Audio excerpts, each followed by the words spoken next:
Hey everyone, and welcome back to the Firefighters podcast, where we seek to develop, inspire, and motivate the world of the emergency services operator through a series of wide-ranging conversations. Now, before we go any further, just hit that rate, follow, or subscribe button on whatever platform you're listening to. It's a key performance indicator for us and helps us reach even more people. Now, here's what we've got for you today. Okay, brothers and sisters, today's conversation is one that every single firefighter, medic, and police officer, anyone basically wearing a uniform, needs to lean in for, because let's be real, we train for chaos, we sacrifice sleep, we live off caffeine and adrenaline, we tell ourselves we're fine until one day we're just not. Our guest today knows that story firsthand, and this might be echoing with a few people already. John Kelly is not just a former Miami-Dade firefighter, he's a former pro MMA fighter. A guy who walked onto the college football team at 23 and someone who pushed his body to the absolute limits until the bill came due. Adrenaline fatigue, heart arrhythmia, hormonal collapse, the kind of stuff that makes you realize this job doesn't just test your courage, it tests your longevity as well. And here's the best part. John didn't stay down.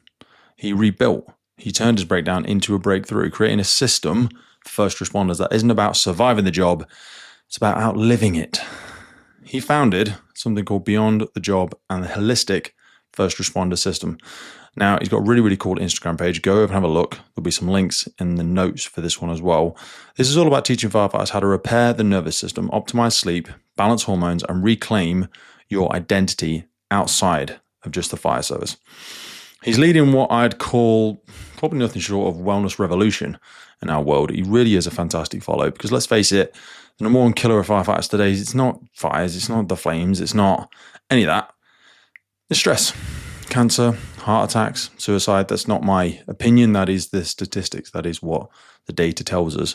And John is here to call that out and give us real, practical tools to fight back.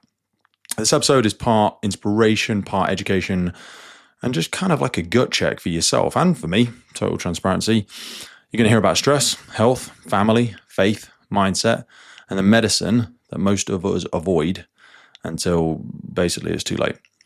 You're going to walk away hopefully with some strategies, maybe some breathing techniques, maybe some sleep hacks, maybe some recovery practices that can literally change the course of your career and, more importantly, life. A lot of them have done for me, but they've had to come after some big lessons that I don't think everybody should have to learn.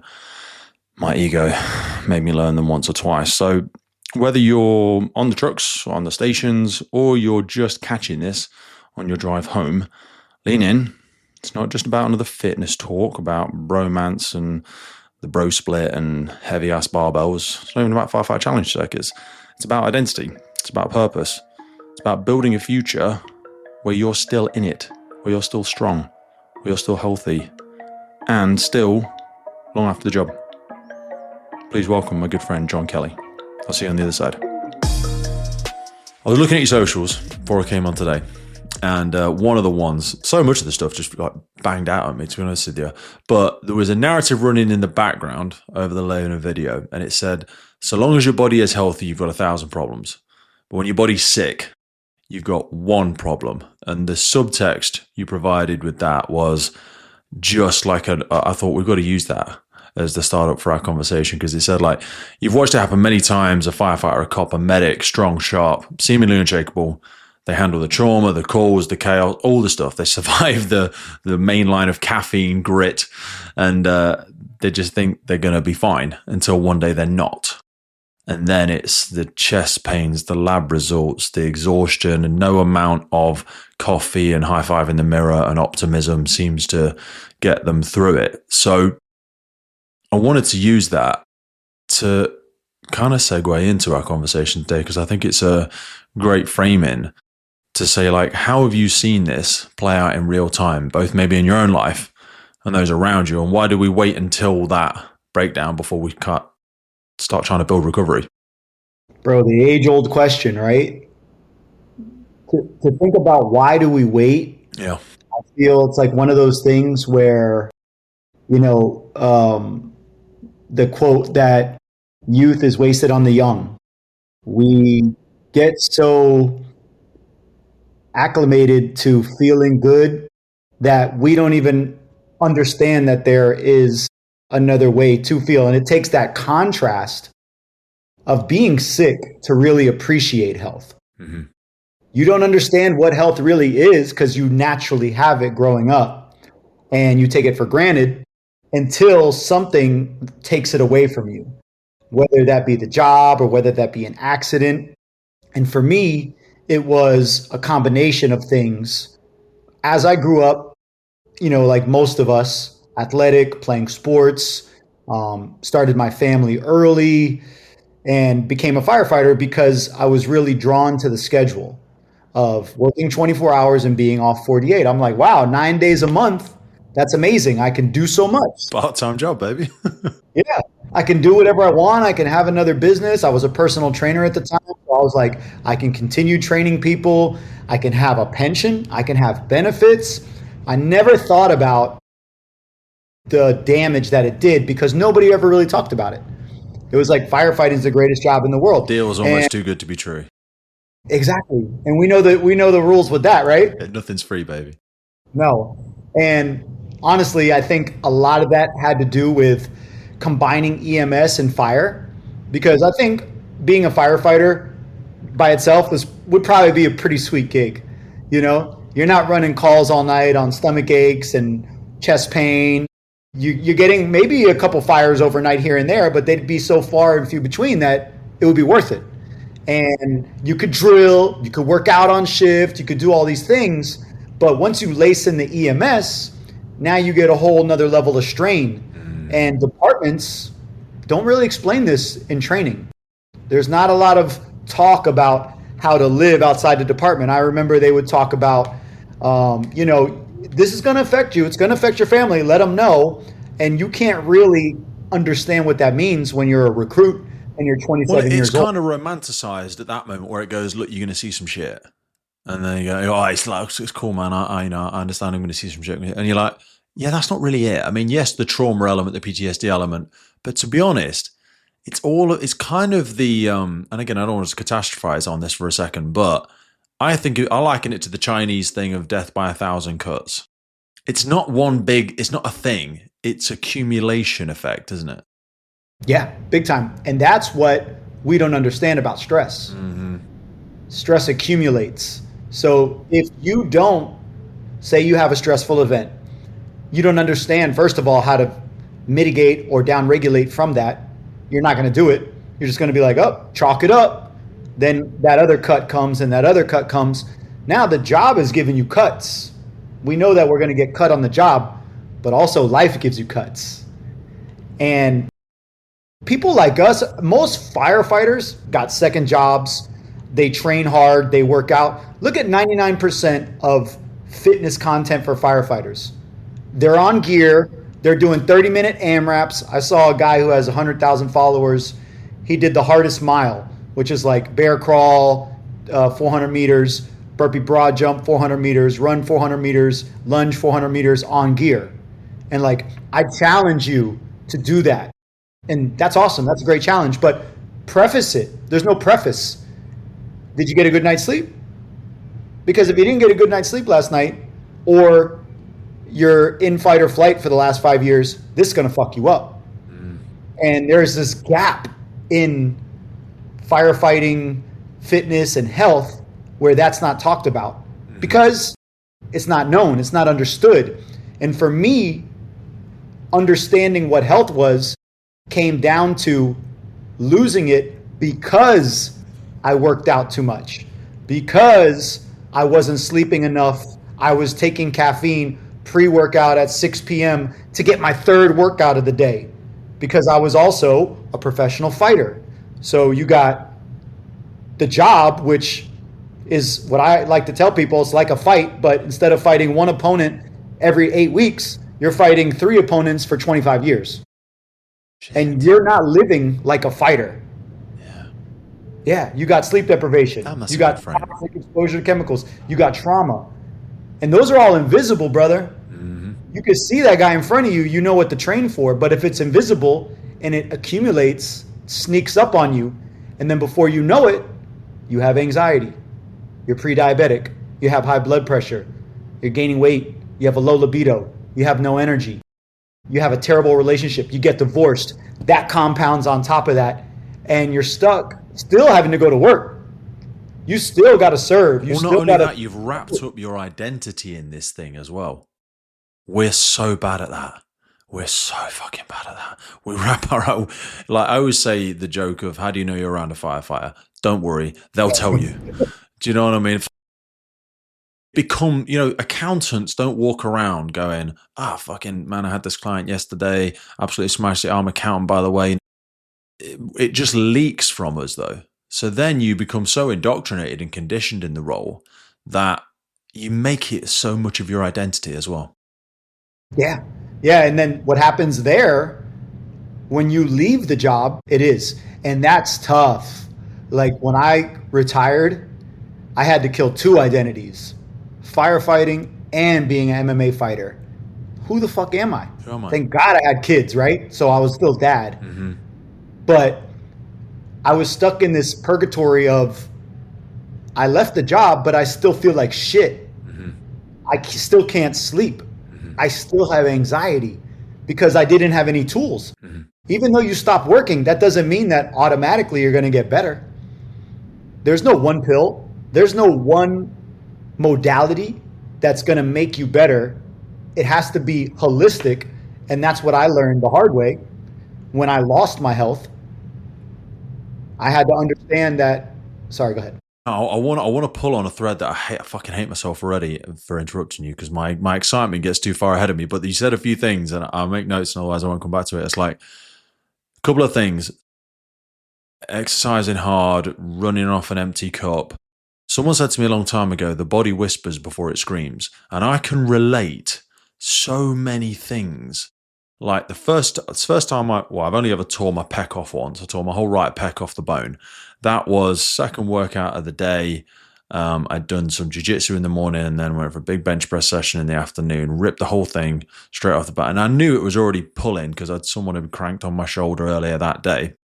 Same again with my right patella tendon, snapped that off. Had surgery to reattach that, and I'd had tendinopathy in that for a while. I'd gone on a ruck run that morning, did it not long, it was like a 3-mile ruck run, and then it was in the afternoon. I was on the TV show doing this thing, and we were wrestling, and it just went snap.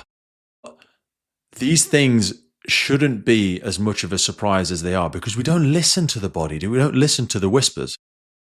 Nope. We don't listen. I love that quote too. I use it on literally every sales call. There you go. It was a surfer, an international surfer I heard it from. It was a woman that said it. I can't remember her name and I need to find it because I hate saying quote. That's not mine. I don't know, maybe you said it, but I certainly heard her say it. But anyway, yeah, talk to me about the whispers. This episode is brought to you in partnership with Godiva Limited. Godiva is one of the world's leading providers of specialist equipment for emergency services market. Godiva produces a comprehensive range of fire pumps, including vehicle-mounted, portable, and their cutting-edge integrated total water flow control system, SAMFlows. I've been using Godiva my entire career as a reliable pump on the fire ground. It is such a crucial element of a successful firefighting team that you want to empower your crews with the very best, reliable, quality product. Reach out to our partners by checking the notes in the podcast. Now back to the show. Yeah, the whispers are waking up in the middle of the night at home for no reason. Heart racing, needing more caffeine to get through the day. A little bit of belly fat, even though you're working out, not recovering from the workouts. Feeling that tendonitis, feeling that strain, feeling you don't want to go out anymore. You don't want to hang out with your buddies.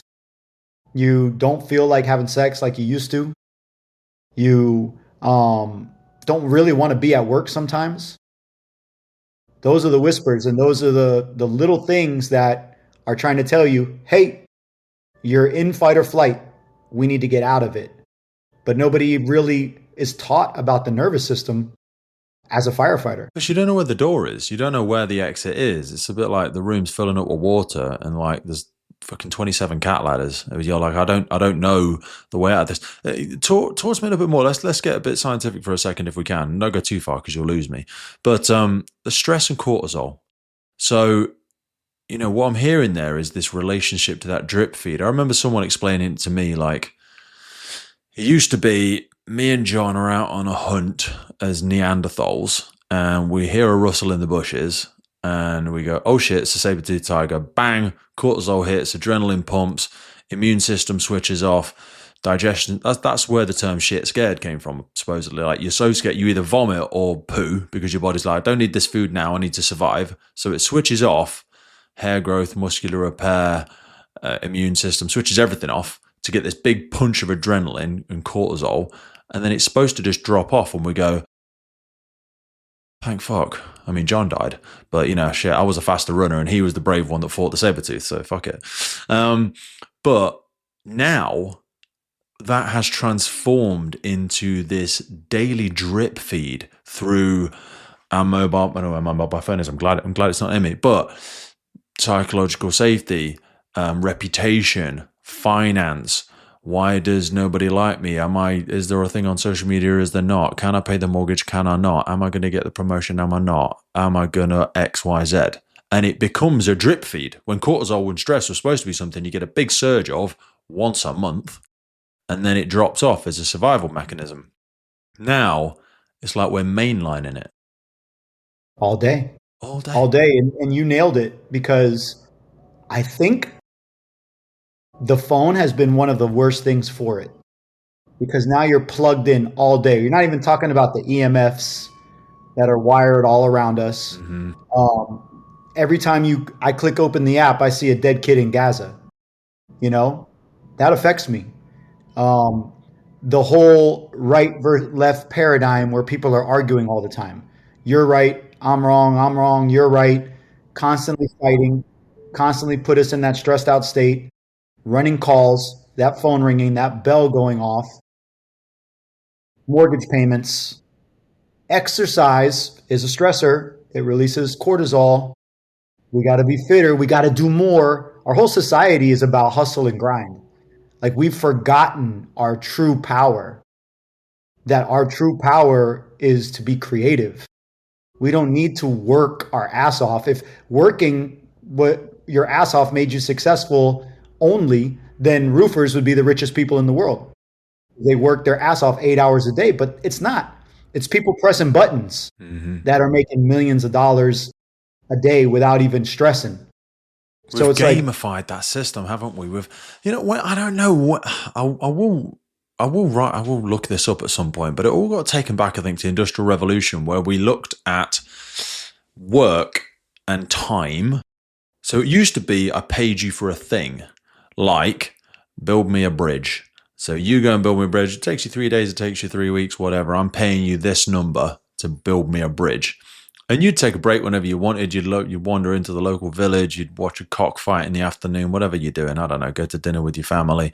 And you just get it done. I'd pay you to dig a well, pay you to put a roof on, whatever it might be. And then the Industrial Revolution came and it said we need 50 men in this place to do this thing. And we had to start formalizing how we were going to pay them, because it wasn't a completion task. There is no completion. The production line is going to keep running. So I'm paying you for buckets of time, which are 60 minutes each. And I forget who it was, but it was an economist at some point saying, started accusing their laborers of stealing time because they were seen having cigarette breaks and all this sort of stuff. And that's when it really got formalized into, I'm not paying you for a service or a job, or I'm paying you for buckets of your time. And that's unavoidable in the fire service to an extent. I've worked in non-operational roles where I'd be working on projects and things like that, and I had a lot more freedom and autonomy, because as long as I get the shit done, the stuff gets done. But I could do it whenever I like. But when I've worked on shift, it doesn't really matter, because I'm there for 12 hours. Now, obviously, we have fun, be productive, do whatever. But I always say to the boys and girls on my teams, I'm like, there's a bunch of non-negotiables. We've got to get this stuff done. But you know what? These 12 hours are ours, or these 24 hours are ours. When do we want to work out? When do we want to have lunch? Where do we want to have lunch? What do we want to do this evening? And so there is a level of autonomy to our time to an extent, but we're very controlled in a sense now. That the barriers of that are so far, we don't even realize at times that we're confined within this thing, and you almost have to participate in the game, because that is what society is now. And it's so goddamn hard. And like you've just alluded to, it lacks all that creativity. This thing, whatever we're doing right now, this podcast thing, and all of the things that we do around it and all the work you do around it, man, that is the most authentic version of you. I do want to ask you about that at some point, because when you came out of the formal roles, I mean, I imagine as a firefighter, sorry, as a fighter, you had autonomy to an extent in how you showed up personally, your own fighting style, and it was more of a meritocracy that you were rewarded for your actual ability. But obviously, as a firefighter, there's a real restriction on creativity. You belong to an organization, and there's only a certain amount of things that are within your sphere of control, isn't there? Big time. And it's in the control of your officer, who might be a total idiot, might be a total jackass, because we know that we don't reward the most capable firefighters. We reward the best test takers. So disappointed to hear it's the same over there. It is, though. We train people to take tests. Can you parrot information in this order? But that, what is a great firefighter in its purest sense? It's a fantastic problem solver. You know what I mean? It's someone with a big red box of tools and a bunch of creative individuals, and they're going to try and create calm out of chaos. That is the purest problem solver. It's not parroting a script, but that seems to have been the metric we've gravitated towards in terms of promotions. Yeah, big time. And then you also made a great point about the Industrial Revolution and how things changed. And it's up to us to now determine when to stop. We've been taught to just go, go, go. And then when we burn out, we wonder what happened. I thought I was doing everything correctly. But in actuality, in order for you to last 30 years as a first responder, you have to understand what to do between calls, what to do off shift, and there has to be some sort of SOP around these things, because we have SOPs for everything except for the actual firefighter.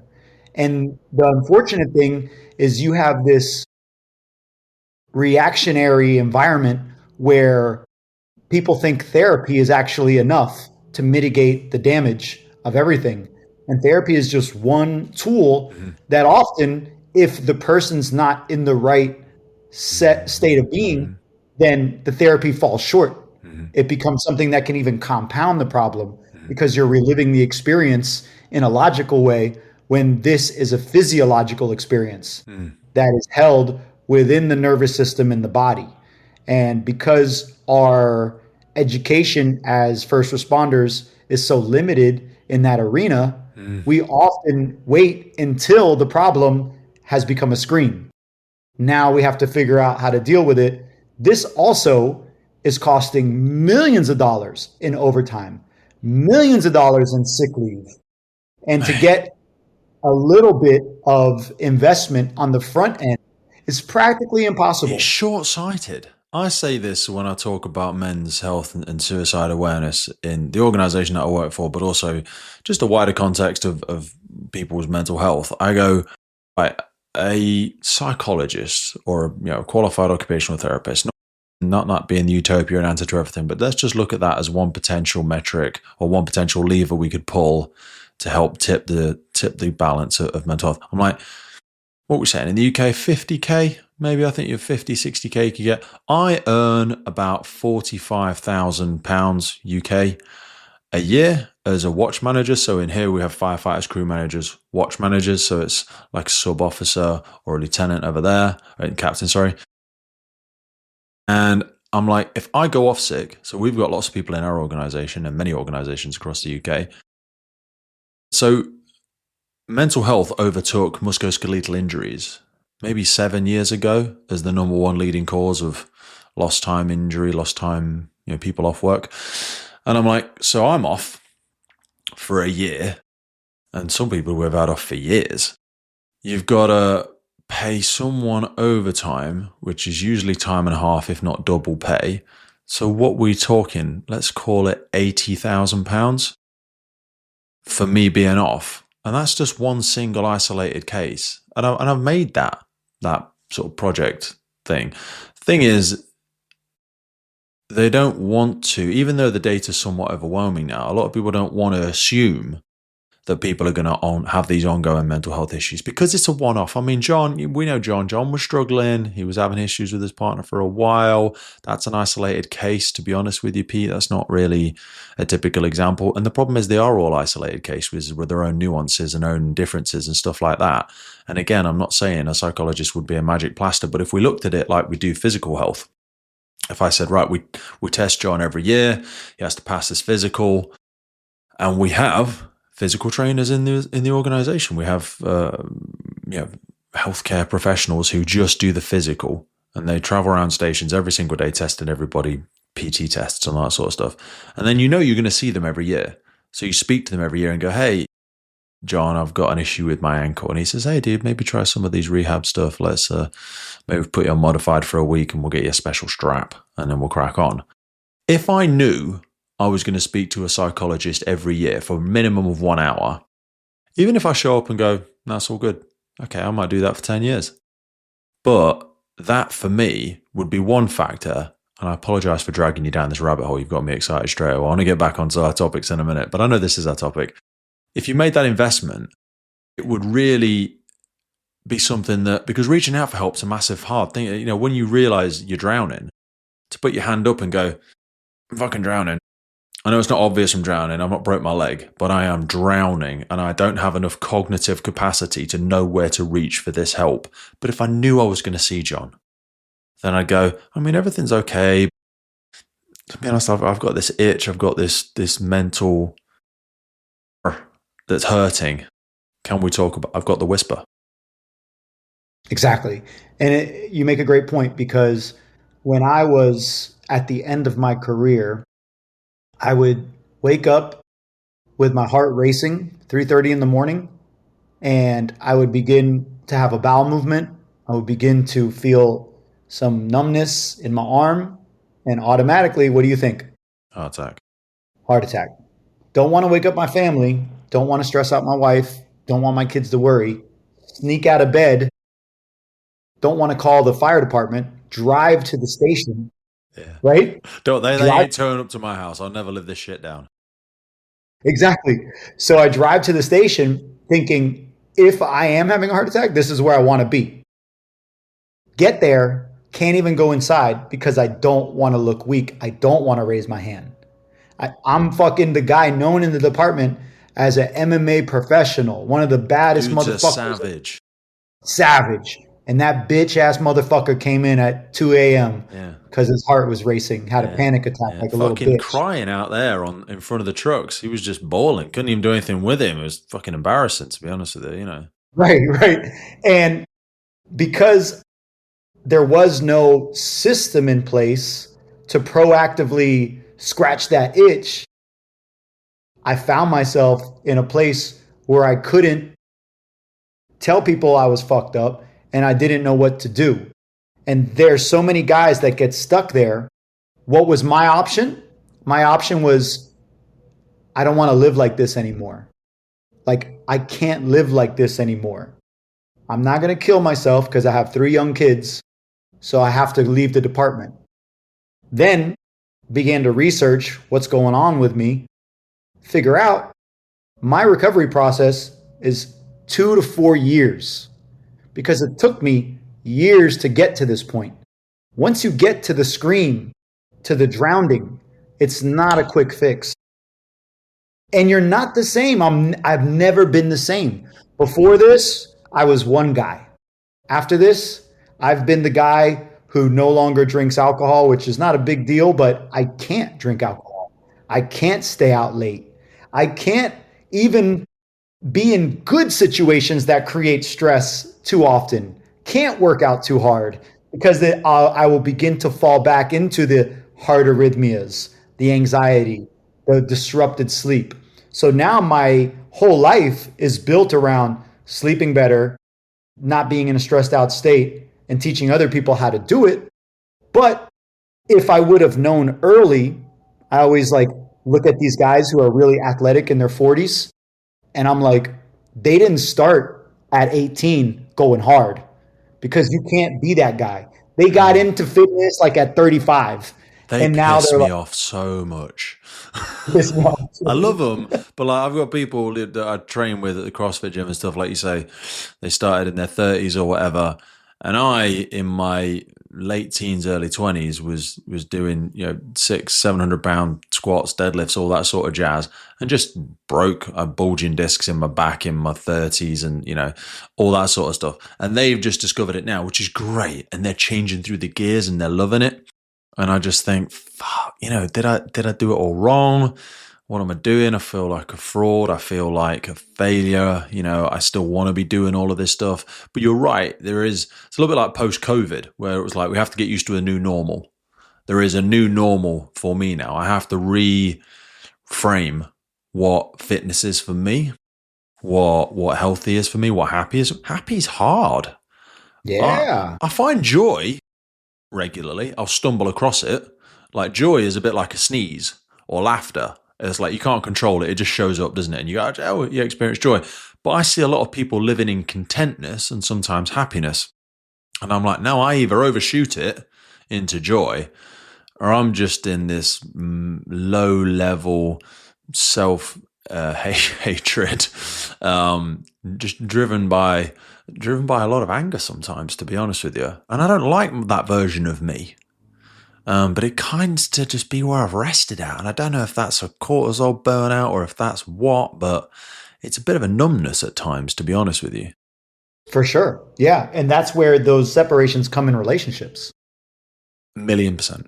1,000,000%. Because it's hard to meet that person where they are, isn't it? When the worst version, your worst version of the day is seeing a really traumatic call, or, like you push it. I've never fought professionally, sparred and blah, blah, blah.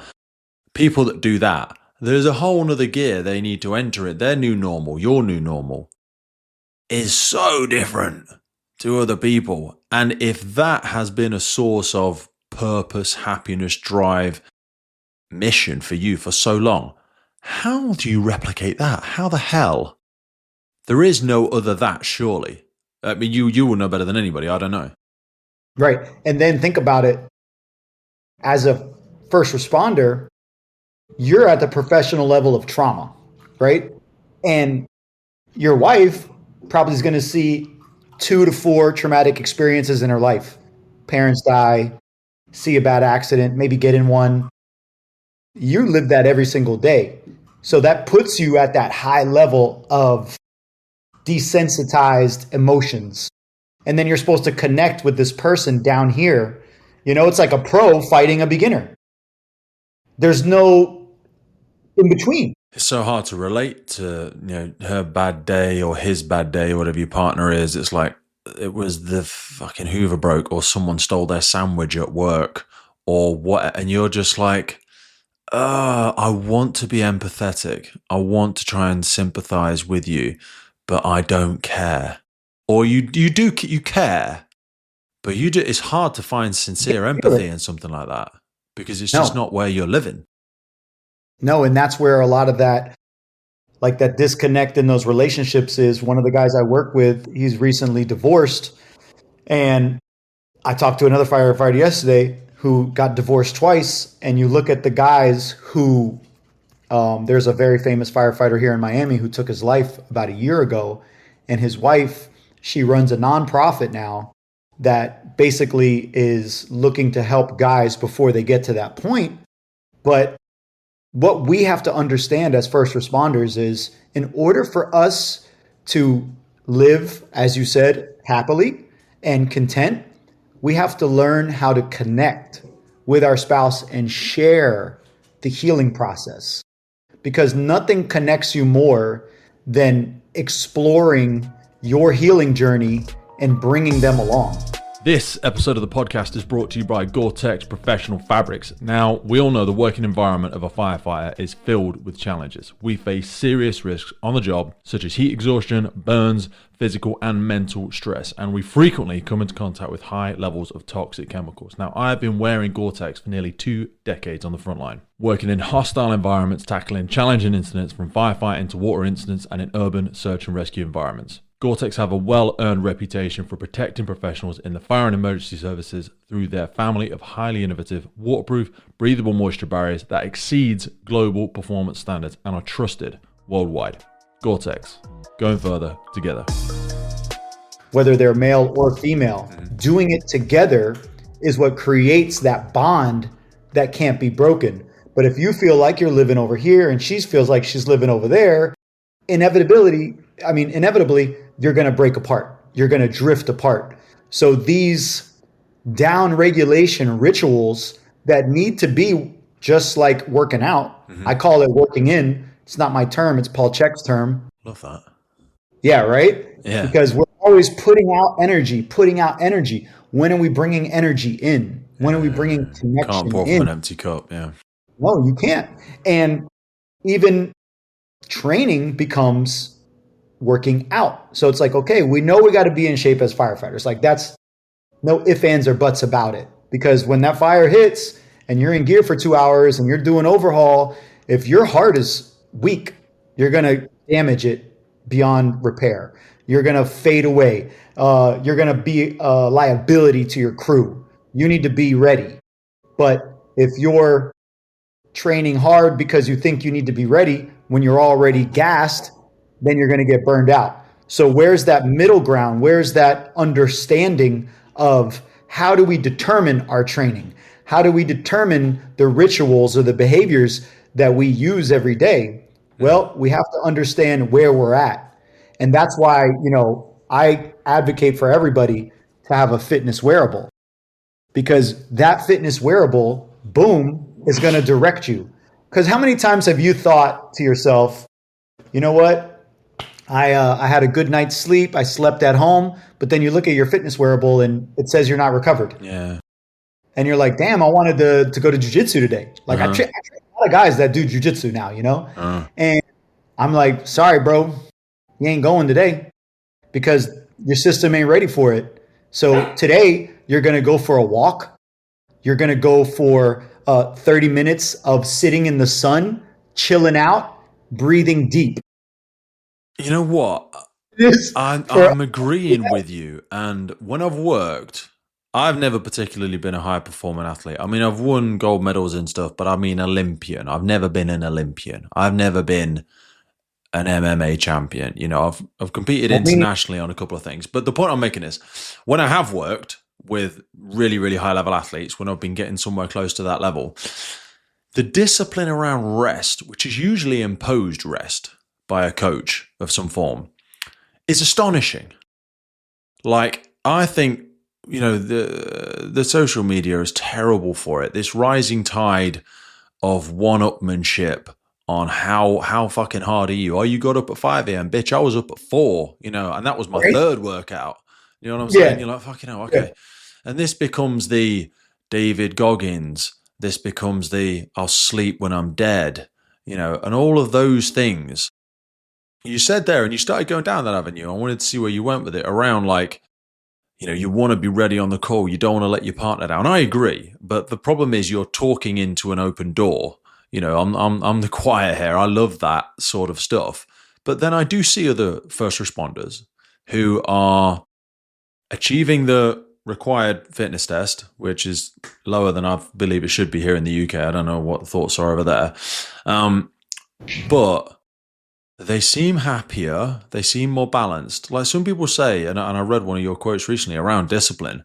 But the problem with discipline, I think, is it's a bit of a trick for people maybe like you. I don't know. I'd love you to give me an insight or correct me. My training isn't actually discipline. I struggle to rest. So training is actually a bit of a coping mechanism and not a great one when the whispers are there and then I injure myself and go, oh yeah, of course you did, you fucking idiot. Was not surprised, are you? And my missus has to catch me sometimes, when we've had tea and da-da-da and shit, and I'll go, I'm just going to go and jump on this last workout. There's one starting in 15 minutes. And she'll like, didn't you go this morning? And like, yeah. And then didn't you train at work just after lunch? Oh, yeah, but I mean, this one's purely just a cardio session or whatever. And she's like, why are you going? And sometimes I've been in conversations before. I'm like, oh, you knew I was into this sort of stuff when we met, blah, blah, blah, blah, blah. We shouldn't try and change each other, all that sort of stuff. But she knows I have an injury as well. So it is an intelligent challenge. But there's something about, I always think I'm like trying to burn off the crazy. Like, talk to me about your experiences with that. Because fighting is remarkably high conditioning. You are playing a tactical game of chess with high level dire physical consequences. There is no level of fitness that is quite, whenever we're doing a workout, I'm doing a workout, I can rest whenever I like to, really. It's in my sphere of control. But when someone else is attacking you, there is no rest. Like, how have you balanced that with, I need to be fitter than the other guy? Well, here's the thing, right? Understanding what health and fitness really is. Because when I was training and I felt like my performance was beginning to decline, because I started off my career 4-0. I was getting a lot of hype. Magazines were featuring me. I was getting offers to like the Ultimate Fighter show and stuff like that. And then I finished my career 1-4. So I began to see a downtrend in my ability. So what did I do? I trained harder. I ran more. I worked out more, which led to me losing more and more ability because I had reached that level of super compensation and didn't go into that recovery sphere that is so necessary to rebuild. We don't get better when we train. We get better when we rebuild. And I had no idea. My whole thing of growing up was the harder you train, the better you'll be. And that's great up until a point. But like you said, high level athletes take time off. They don't have a second job, right?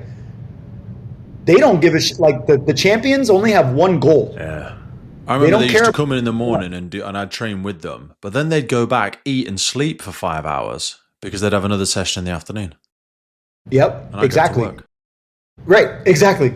And then we think that doing nothing or something as simple as meditation or breath work are going to make us worse or they're not useful. But what actually those things do is put you into recovery, which allows you to repair faster, to sleep better.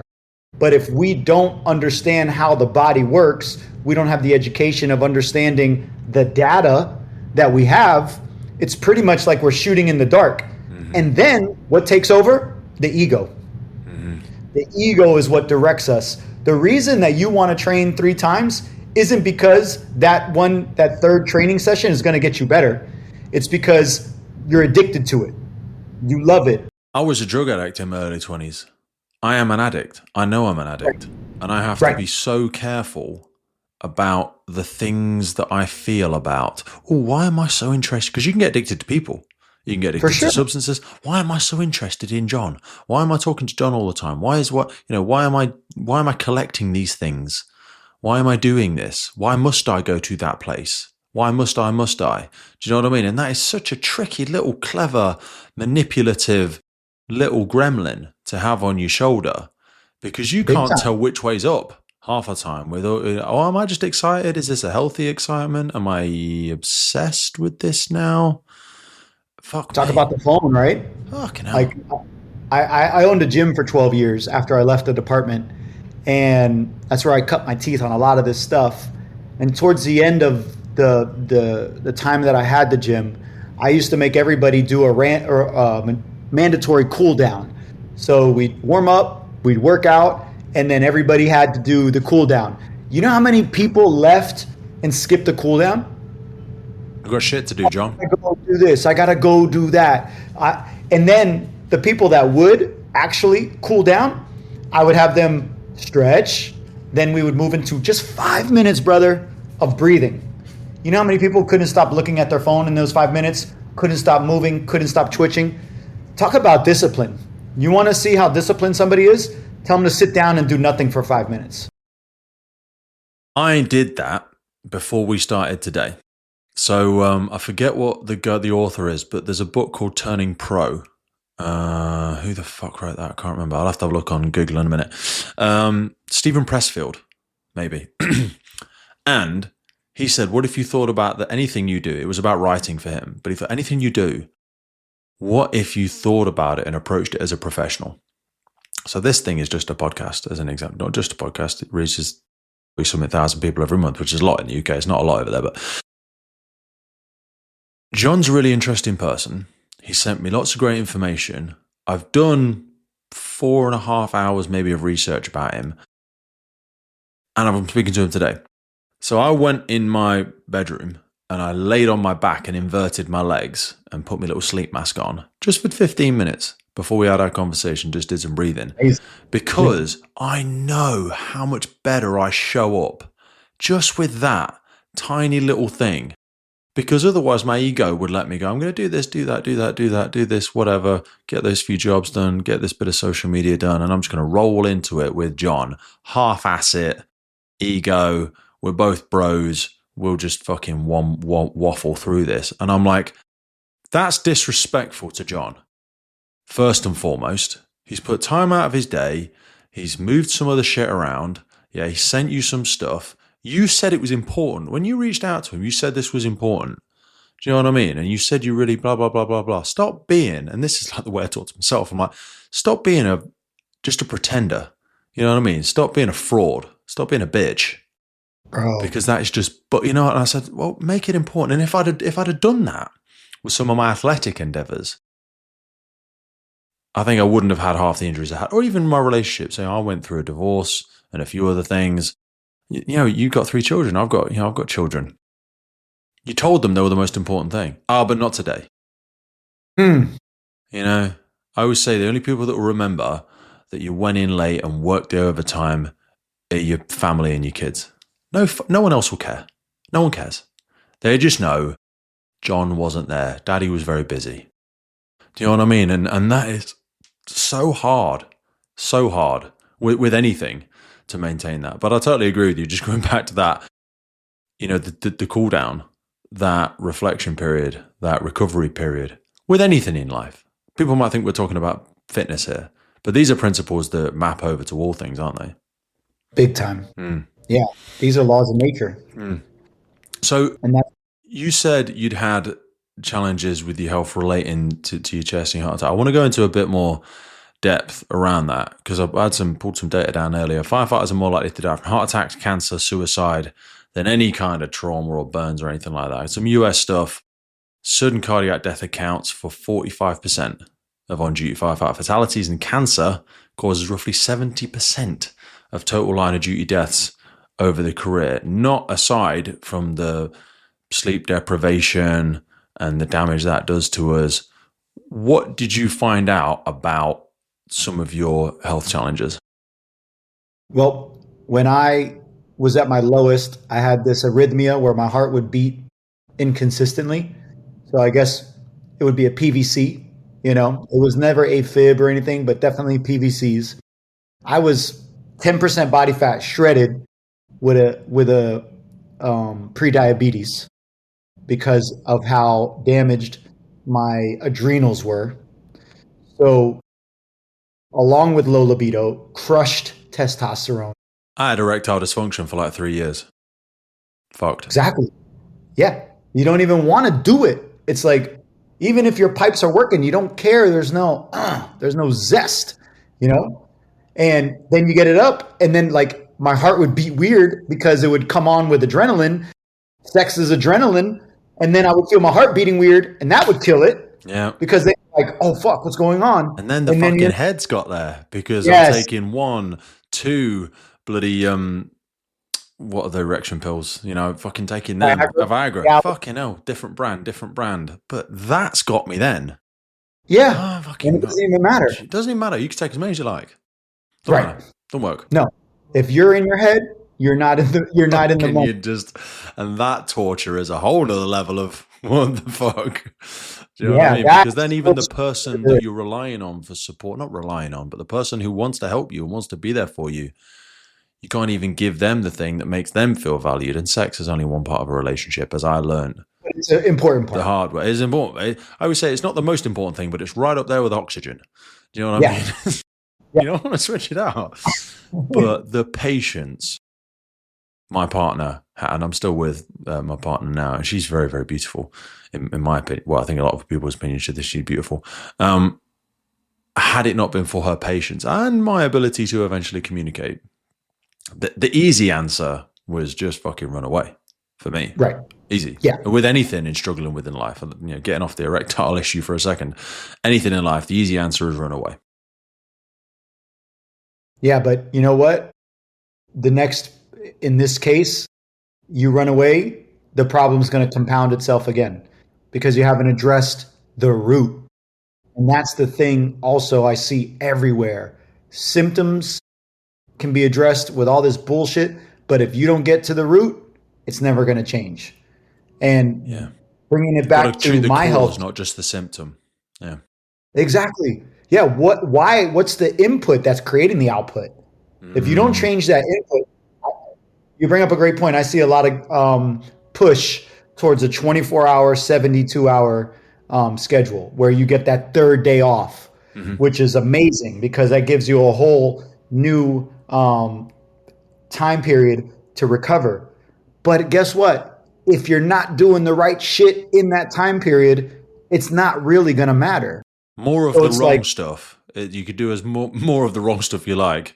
It's not going to make a difference. There's no quantity at that point. No. And that's where everybody's missing the boat here is that we think that we are just going to react to these situations instead of creating a proactive, holistic approach that equips people on multiple layers, mind, body, and spirit.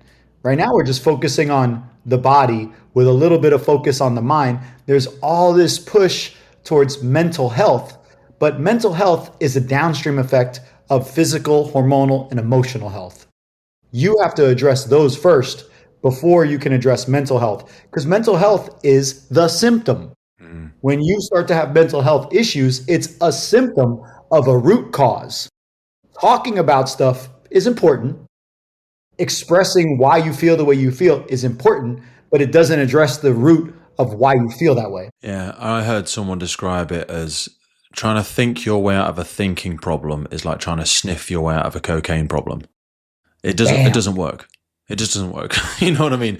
It's easier to act your way out of something. It's hard to think your way into a workout. Like I have like this 4-set rule where if don't feel like I'm in the mood, I'm still going to show up because sometimes showing up's the difficult bit.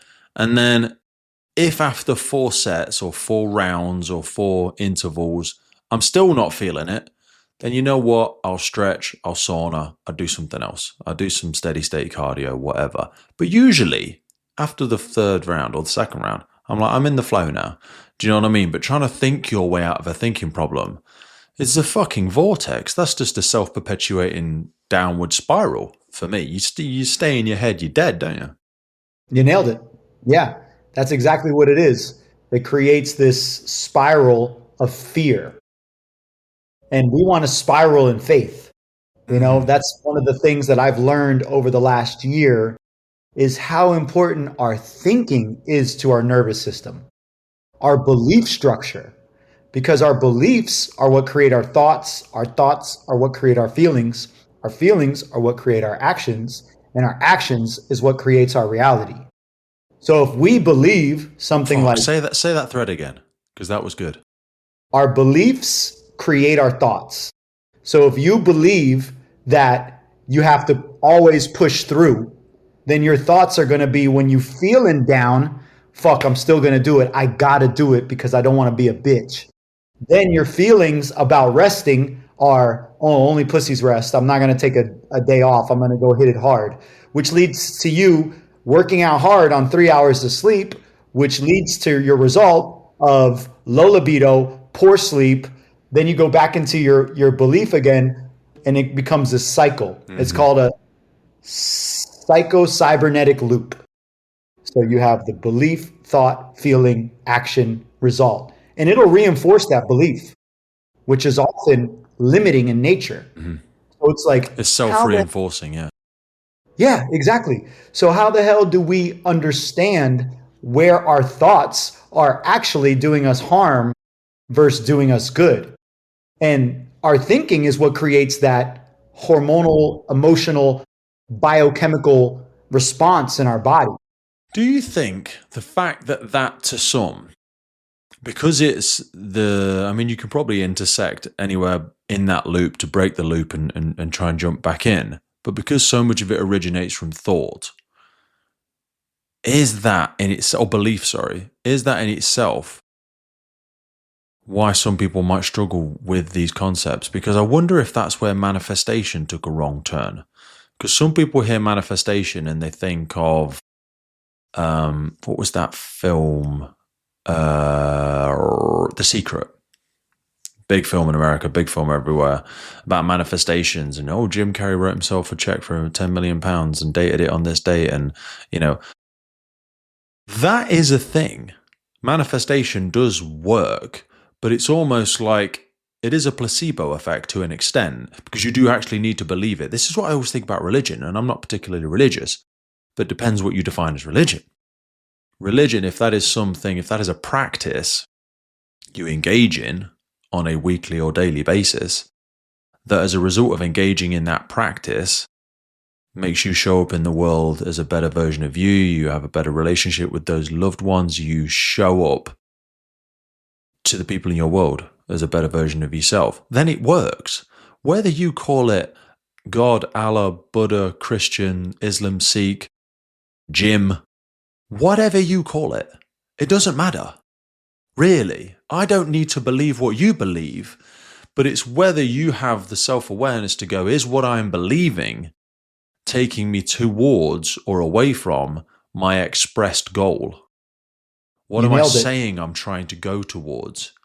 And is what I'm, am I having uphill hopes and downhill habits? Do you know what I'm saying? Is there a mismatch going on here? For sure. Think about it like this, right? MSA are supporting us on today's podcast, and I chose to partner with them because I've been wearing this stuff for nearly 20 years, and they are the global leader in development, manufacture, and supply of incredible, safe products that really protect people, not just our communities out there, but also first responders, most importantly, all over the world. Get yourself over to MSA and have a look at it. The high-performance protective clothing for emergency services responders. They also partner with us on the UK Pink Firefighters. It's because we love them. The helmets with the reflective visor, the F1XF, absolutely epic helmet. And not forgetting how they improve firefighter safety through their connectivity in the connected firefighter platform. MSA are always pushing the envelope, and it's a real privilege to be able to continue to grow our partnership together. So whether it's your PPE, your bunker gear, your helmets, your SCBA, your thermal imaging, your Luna, or your portable gas detection, both of us know that this equipment needs to work. It needs to be high quality, reliable, and dependable in the moment. And that's why I use MSA, because they know what's at stake. When you see all these people telling you to journal and have these positive affirmations, and why isn't everybody making money if you're abundant, right? I'm abundant, because you don't believe you're abundant. You believe that money's hard to make. You believe that money's scarce because your parents taught you that shit. Our beliefs are built from 0 to 8 years old. We come into this world with about 25 billion synaptic connections between neurons, but we have over 100 billion connections available, and that's all reconnected through experience. So you come in knowing how to shit, digest food, cry. You only have two fears when you're born. So a fear of loud noises and a fear of falling. Everything else you learn. Correct. I read this the other day. That's the only thing you're born with. Fear of loud noises and fear of falling. If you do that with a baby, it will shudder as though it's petrified and loud. Everything else, like you said, it's just the synapses firing. It's that connected mental pathway, and it's like walking through a field. You walk the same route every time, and all of a sudden the synapse is secure. And then when something fires, it goes, this is a path of least resistance. I believe John is out to get me. John is bad. The world is bad. Someone's going to this. Money's hard to get. Women hurt me. Whatever. Working out is hard. Yeah. Money is evil. Whatever. Right. Money's evil. Right. And think about it. So when it comes to manifestation, what we don't realize is that we're always manifesting. It's just unconscious because we don't know what our limiting beliefs are because they happen to be limited. There are blind spots. Like the reason that we became who we are physically imposing men is because we believed that's what a man looks like. We believe a man can protect his family. A man can hold his own in any situation. So working out to us wasn't a task, it was necessary. But a lot of people genetic don't obligation. obligation. We just felt like that was something we believed that that was what it meant to be a man. Some other people believe other things, which leads to them being good at other stuff. So it's like we have to come to terms with, yes, manifestation is real. Now, are you directing your manifestation, or is your belief structure directing your manifestations? And one of the books that I sent you in the pre-pod synopsis was this book called A Changed Mind. And it's written by this guy named David Baer. And he was the first person that really broke it down in a way that I could understand a framework to actually break limiting beliefs and rewire them. Because if you think about it, a belief is just an opinion that somebody gave you. Yeah. Your parents told you that money was hard to make by the way they lived. Your parents told you that working out is important, or it's not important, or that working late and working overtime are important. And even by their actions, sometimes you learned a different belief because you didn't want to be like your parents. So my dad spent a lot of time working overtime and was never home. And I saw what that did to my family. So my belief was you're always there for your family. Work is not as important as family. He grew up with Depression era parents who believed that work and providing financially was the most important thing. So those belief structures created the reality that we live in. That's why I spend so much time with my family. That's why him and my mom got divorced, because our belief structures. So once we start to understand how important that belief is, and that, like you alluded to, it's hardwired into you. Your brain made that connection. It's the path of least resistance. That's why you keep making the same mistakes, because it's hardwired into you. And also, you're unconsciously looking for things to reinforce it. I think this was Tony Robbinson's. It was a little bit of NLP stuff, but it was also like neuroassociative conditioning, I think he refers to it as. And he used an example like you decide to get the newest Volkswagen or the newest Ford Raptor or whatever. And then all of a sudden, as soon as you've got one, they're fucking everywhere, because they become relevant to your belief that this is a cool thing. I got it, and I'm looking for validation on this belief. So when you look around, it's the old seek and ye shall find, religious context. You look for proof to reaffirm your belief. And you've got these unconscious blinkers on around you that all this other stuff because it doesn't relate to supporting your belief. You just don't see it. It's like when you look at the picture and you say, now, fine green, fine green, fine green. Then you look at it again, or you say, oh, how many red chairs were there? There's no fucking red chairs. Well, you didn't see them all because it wasn't relevant to your belief and what was important to you in your life, in your world. It's like when you have a kid and you go, Jesus Christ, there's daycare everywhere. Where's all these fucking daycare centers come from? Do you know what I mean? And they're like, well, they've always been there. You just didn't care. You didn't have a kid. Yeah, it's called your reticular activating system. Thank you so much. Reticular activating system. Yeah. That element of it is so important, because you're right. I sometimes think of a belief as an opinion, because when I work with other communities around the areas that I live in, and we have like traveling communities, I don't think you really have traveling communities in the US very much. Like the gypsies? Yeah, or gypsies. So Romany gypsy or gypsies, we're not trying to be politically correct, but they will be commonly be known as gypsies here in the UK, although they might not want to say they're gypsies, different origins, whatever. They travel around. Their opinion of what is right and wrong is different from your opinion. Now, certain things, as a collective opinion, have been written into law. So if you do it wrong, we'll hit you with a big stick, throw you in the jail. But most of the other stuff, it's just your fucking opinion. Do you know what I mean? That you think is right or wrong. And some of it sits within that, what's the window? Oh, God, brain farting. There's a window of accepted norms in society Yes. of things we should or shouldn't do. The Overton window, it's called. Yes. And there's things that we think are generally acceptable in everyday society. And some of those beliefs, just relating back to the male stigma stereotype, is I should be this way, I should be that way. But do you know what I think's made that as worse? And this might just, I know we're getting way off topic, just for reference for a second. No, this is everything, brother. People that were worried about not remembering the book. So David Bayers, I'm going to put all of this in the notes. So everyone, don't worry about taking notes. Just listen. Don't worry about it for now. It'll be in below.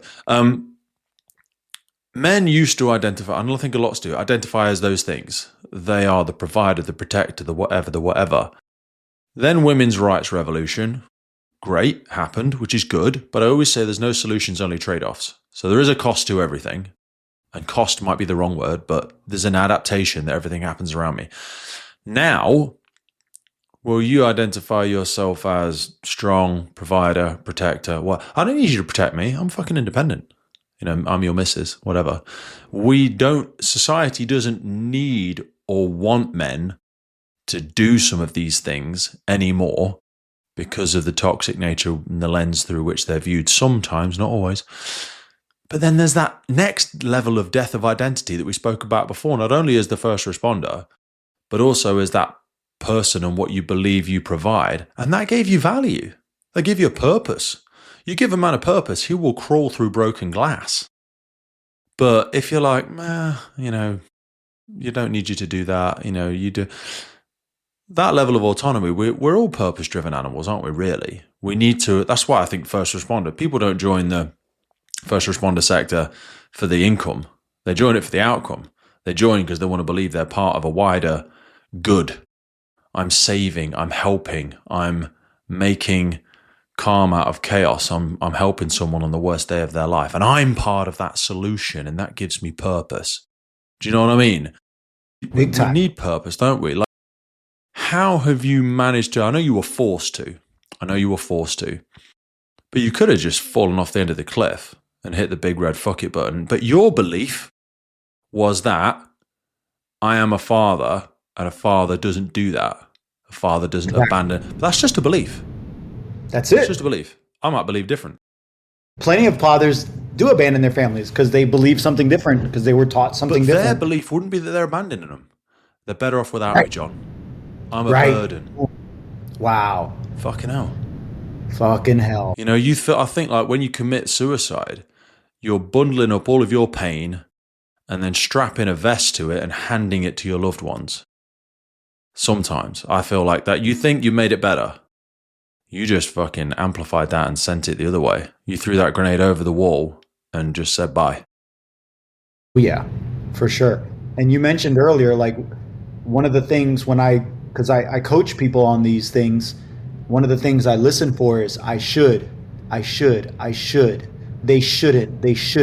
We should all over ourselves. Yeah, exactly. And once you begin to really understand and bringing it back to managing stress, right? That your thoughts about something, that motherfucker shouldn't talk to me that way. I used to be like that guy, bro. You looked at me wrong. You said some shit. We were fighting, bro. Like, I was fighting. I'm punching you in the fucking face before you know it. I'm not talking no shit. Like, boom. And I had a reputation. So then that reputation led to me becoming more of that. And I realized like the power that gave me, because I developed that out of survival instincts as a kid. And then, but you were also rewarded for it. Exactly. John, no, you know what? My husband, John, he will protect us no matter what. My guy, John, on the watch, he's got our backs. The amount of times he stood up for the guys when we're out on the social, he's a fucking ride or die. And that gave you purpose and identity again. You know? 100%. Yeah. And that was a lot better than the identity of being somebody's fucking welcome mat. Yeah. Like, when I learned that it didn't matter if I won or lose a fought, won or lost a fight, that people would respect me for standing up for myself, I was looking to fight.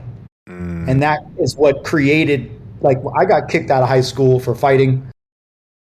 I walked on to a college football team without even playing a down in high school. And that was pure manifestation, belief that I was physically able to do it, belief that there was an opportunity there, and a focus and a vision of what I wanted to become, because I believed that I failed in high school because I got kicked out and didn't do shit. So that belief drove me to become the best version of myself, to make the football team, the college football team. But the belief that I deserved to get on the field led me to getting kicked off the team because I got into it with the coach, because they weren't giving me the time of repetitions that I wanted. Yeah. So all those beliefs, like a great example that David Baer gives to people in his seminar is he puts up a video of a triangle, a circle, and a square. And he's like, I want you guys to watch this and tell me what happens. So he turns off the lights, the triangle, the square, and the circle. They start doing all this crazy stuff. And after like 2 minutes, he puts it back on and he's like, all right, I want you guys to tell me what you saw. One person raises their hand. I saw the square was dancing with the circle, and then the circle got jealous, so the circle butted in. Another guy, oh, the square was angry at the circle, and the circle and the triangle ran off together, and they fought against this. And then he's like, all these different stories. He's like, what you saw was a circle, a triangle, and a square moving.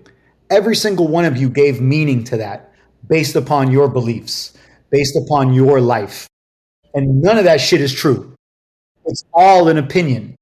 And once we realize that our beliefs are, like you said, opinions, and even more so, decisions that we make, that gives us the power to change our beliefs, to change that decision, to prune that connection, create a new one, which leads to new thoughts, new feelings, new actions, manifesting a new result. Words, actions, meaning. They're so pregnant, aren't they? They're so pregnant with our own perception. They're loaded with it. Words, especially, Christ, we see in today's, world, your interpretation, my interpretation, the etymology and evolution of a word. It's fucking crazy, and the way that we all interpret different situations, it's the multiple filters and lenses that we put over our life, isn't it? I think that someone said it to me a little while ago. It's the difference as well between disposition and position. Your position is quite hard to change. I mean, you can change it, but how you feel about your position, how you feel about where you are, is very different. And I imagine you had to go through a lot of this reframing when you came to those crossroads, various crossroads in your life. Is this the end or is it the beginning? Well, it's the beginning of something else. Of course it is. Do you know what I mean? But that's disposition. Do you know what I mean? It's harder to reframe how you feel about something, but it's easier than actually changing where you are. You have to change where you are. You can't just say there are no weeds, there are no weeds, there are no weeds, and high five the fucking mirror. You need to do shit. Do you know what I mean? You fucking need to do something. There's a funny joke where this joke, respect to anyone that's religious, vicar, pastor, sermon, whatever, walking down the track, sees a beautiful garden, walks over to the man. He's like, sir, I must bless you for your garden. The Lord has given you a beautiful garden. You should be thankful for this every single day. And he's like, well, I appreciate that. I think it's great, but you should have seen what it was like when the Lord had it to himself. And this is what I think about belief and anything. Beliefs help, but they've got to be paired with action. So let's assume for a second, let's make an assumption of the listener. We've got them on board. They're hearing us. They're understanding adrenal fatigue, hormone issues, the challenges you had, and you can't outwork dysfunction. They're on board. But now they need to do shit. Hold on, sorry. Somebody just knocked at my door. Go see him. We'll pause this. I'll edit it out. Yeah, I like where you're going right now. Oh, sorry about that. My neighbor comes by like twice a day and throws bones in my house for my dogs. She seemed lovely. Bless her. I love it. I will edit that out, but I almost don't want to, part of me, because the way you engage with that woman and the way you showed up for her and gave her what she needed right now, whilst you're like, yeah, I'm fucking busy. Yeah, but I know what you want. I know how long this is going to take, and I know you will take a lot away from me engaging with you and being like this, and I know it's only going to take 40 seconds. If I go, I'm fucking busy, it might take 4 minutes because then I've got to apologize and I feel bad about it. And tomorrow I'll fucking bring you some flowers. Sure. But it's like, that's hard. Yeah. So with respect, like I appreciate being able to listen to that into reaction. That's after like 4,000 of those reactions, whittling it down to science. Yeah. I think about that with, does this person want to be helped, heard, or hugged? I have those three in my head. I'm like, what does this person want? What does they want? Are they got a problem they want me to fix? Do they want just me to listen to them? Do they just want a cuddle and a high five? You know what I mean? What does this person want? I try and work that out with every interaction I'm speaking with people. I'm like, what does this person that's want legendary. I'm taking that home with me. Yeah, helped, heard, or hugged. Because sometimes, like as first responders, we get straight into solution mode. My missus comes to tell me about something. Right, what you need to do is A, B, C, then you go do 1, 2, 3. And you're doing that. Don't do that. I don't need you to fix my problem. And I'm like, is it fucking talking about a problem? This is a fucking us problem. It's my problem now. You're fucking taking up my life. Sort this shit out. Anyway, I'll edit this out. All you gotta do is this. It's simple. I know, it's tough. So we've got people into solution mode. They're on board. They want to take some actions. We're very, very action-driven people. So I want to try and transition into a few deployables. There's some great stuff on your socials. I saw the other one about breathing the other day. Take us into the tactical for a second. Things, and we'll put links underneath here for people to go and check out some of your stuff, and they can sign up on whatever they want to do. There is a bunch of stuff you've put out there for free as well, which is really useful for people. But give us some of the low-hanging fruit, but also if it's low-hanging, sometimes you have to work for it, folks. So maybe take us through some short-term, long-term, what you think is things that you work with people on. Yeah. So right away, you got to start looking at your data. First thing you got to do is have a wearable like you do and I do so that you know where you're at. If you don't know where you're at, you don't know where you're going, right? So if you're not assessing, you're guessing. 100%. Yeah. And we don't want to be guessing here because guessing is what got us to where we're at. Thinking we know what we're doing got us to where we're at. So we got to get dialed in. We got to take the ego out of it, use the data to our advantage. I look at it as red, yellow, green. When you're red, all you're doing is breathing, meditation, walks in nature, fishing, hiking, things that are going to make you just chill. Nothing that's going to put your heart rate up over 50% of your max. But you have to do those things so that you can get yourself out of fight or flight. It's not negotiable. It's every day. Every single day you should be doing breath work. It just depends how many minutes should you be doing. It's like the phrase, if you don't have enough time to meditate for 20 minutes, meditate for an hour. Yes. Yeah. 100%. I love that one. There's so many versions of that quote and they're so fucking good. They're so good. I remember a famous one where like, I apologize, I would have written you a shorter email, but I didn't have time. Because it's just, you're like, you know what I mean? Yeah, you can't stop yourself doing that. That's such a good one. Breathing. I know people can go back to your socials and they can have a look at it. And I don't want to get too technical because like the Wim Hofs of the world will go, just breathe. But I tend to hit box breathing, 4 in, 4 out. And that's just an easy one for me. But I'm like, help is the different approaches. Because I did use like the inner fire breathing was the Tony Robbins thing where it was breathing only through my nose. I would do 40. And actually that was great for over oxygenating the system. You get a bit of a lightheaded. Yeah, that'll wake you up. That's good instead of coffee sometimes. Do you know what I've put into mine? Is a little morning routine. I saw another social media thing the other day reminded me. I used to do it years ago and didn't do it for ages. And this is another good thing about journaling. You can go back sometimes to a time when things were good. And what was I doing when things were good? And do them again. And this one is just it's like a lymphatic one where you just bounce for a minute and then I do some arm waves for a minute and then I do like some golf swing sways for a minute. It's not heavy. It's not burpees. It's not press ups. But I do this sometimes before a podcast. Because it's just so nice for me. I think Tony Robbins, and sorry, I forget, people know I went to a Tony Robbins thing like 10 years ago. There's lots of other shit out there. And he's a bit too rah, way. Sometimes take the lessons and ignore the preacher. You know what I'm saying? There's an element to that. And ignore the messenger, take the message. And I know he does a trampoline thing. I've got one of them in the garage. It is cool, but it's a bit of a ball ache to have in the house. It's in the way. And my daughter broke the last one. So I was like, fucking trying to do backflips and shit on it. But you can just, that lymphatic bounce. So breathe in. Dude. I interrupted you with my own little silly one. What else we got? No, like I was going to add to what you just said. One of the best ways to make breathing easier. It's funny because it's like intentionally breathing is actually kind of hard, because you like have to think about breathing, something you do automatically.